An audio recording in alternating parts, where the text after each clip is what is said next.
নোয়াখালীর কোম্পানীগঞ্জ উপজেলায় এনটিআরসিএ কর্তৃক ষষ্ঠ গণবিজ্ঞপ্তিতে মাধ্যমিক বিদ্যালয়গুলোতে সুপারিশপ্রাপ্ত হয়ে যোগদানকৃত শিক্ষকদের সংবর্ধনা দিয়েছে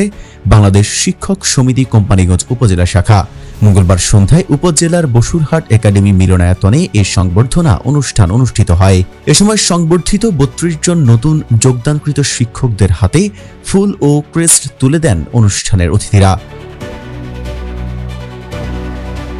বাংলাদেশ শিক্ষক সমিতি কোম্পানীগঞ্জ শাখার সভাপতি আবু নাসের, পৌর উচ্চ বিদ্যালয়ের প্রধান শিক্ষক আমির হোসেন বিএসসির সভাপতিত্বে, সাধারণ সম্পাদক সিরাজপুর উচ্চ বিদ্যালয়ের প্রধান শিক্ষক ফারুক হোসেনের সঞ্চালনায় সংবর্ধনা অনুষ্ঠানে প্রধান অতিথি হিসেবে উপস্থিত ছিলেন চাপরাশির হাট ইসমাইল ডিগ্রি কলেজের সাবেক অধ্যক্ষ আবুল বাশার।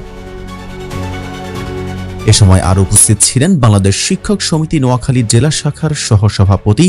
জাহাঙ্গীর আলম বিএসসি, কোম্পানীগঞ্জ শাখার সহসভাপতি মানিকপুর উচ্চ বিদ্যালয়ের প্রধান শিক্ষক ফরিদা ইয়াসমিন মুক্তা, যোগীদিয়া বালিকা উচ্চ বিদ্যালয়ের প্রধান শিক্ষক ব্রজলাল বৈষ্ণব, মধ্যপূর্ব চরকাঁকড়া উচ্চ বিদ্যালয়ের প্রধান শিক্ষক মোহাম্মদ ইব্রাহিম, মধ্য চরকাঁকড়া উচ্চ বিদ্যালয়ের প্রধান শিক্ষক কামাল হোসেন, আবু মাঝির হাট উচ্চ বিদ্যালয়ের প্রধান শিক্ষক আব্দুল নাসির, মুক্তিযোদ্ধা শহীদ কামাল উচ্চ বিদ্যালয়ের প্রধান শিক্ষক অপু কুমার দাস, সিরাজপুর পিএল একাডেমি উচ্চ বিদ্যালয়ের প্রধান শিক্ষক রফিকুল্লাহ, আসিয়া কারমেন উচ্চ বিদ্যালয়ের ভারপ্রাপ্ত প্রধান শিক্ষক সুবন্ধু মজুমদার, বামনী উচ্চ বিদ্যালয়ের সিনিয়র শিক্ষক খালেদ সাইফুল্লাহ প্রমুখ।